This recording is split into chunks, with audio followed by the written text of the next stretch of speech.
Hello, good people. Today, I'm going to talk about something I think we've all experienced. We've all been in an argument, some debate. So today's subject is arguments and whataboutisms.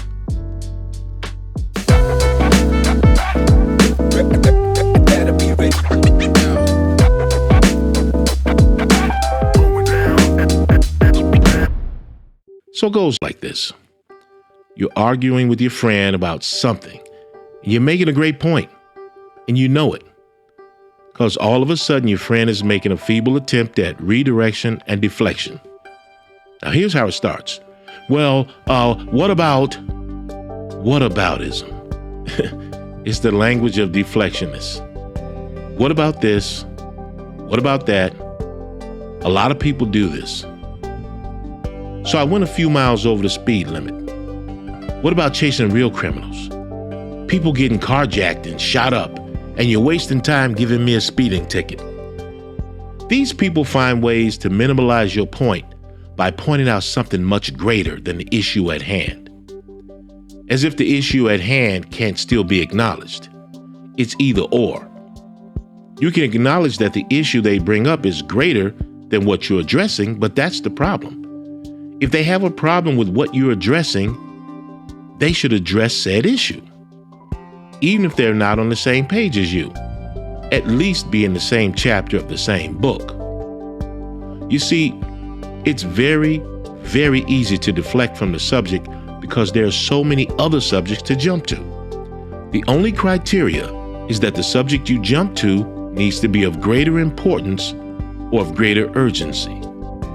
So, when your husband accuses you of cheating because you're coming home late, well, if you take a page out of the Deflectionist book, you could use a whataboutism like this.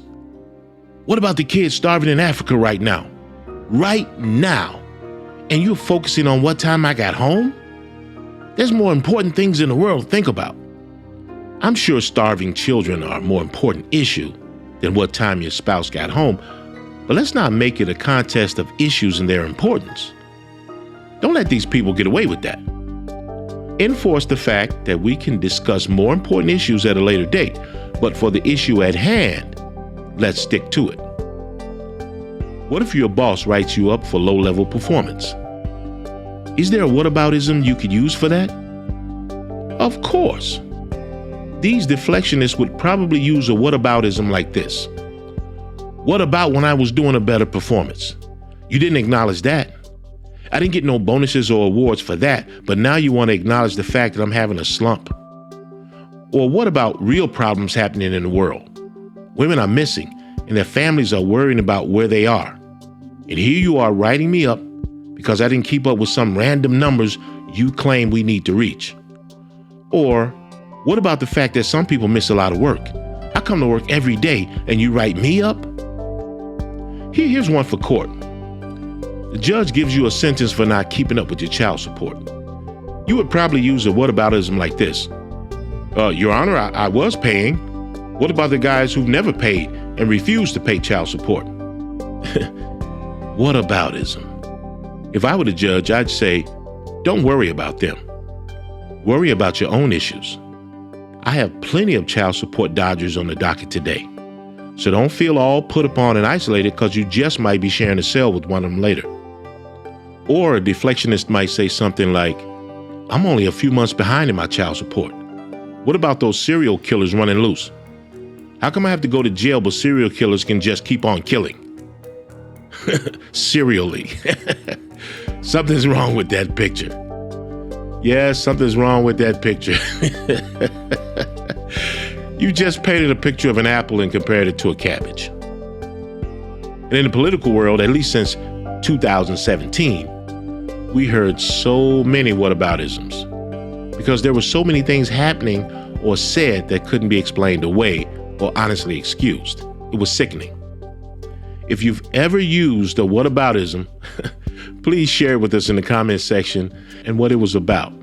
Acknowledge if you were purposely deflecting or didn't realize that's what you were doing. But this is Lee, and that was my opinion. And I encourage you to share your opinion in the comments section below. Tell us about the most creative whataboutism you've experienced, or maybe you'd like to admit to being a deflectionist. If so, tell us about your most creative use of a whataboutism.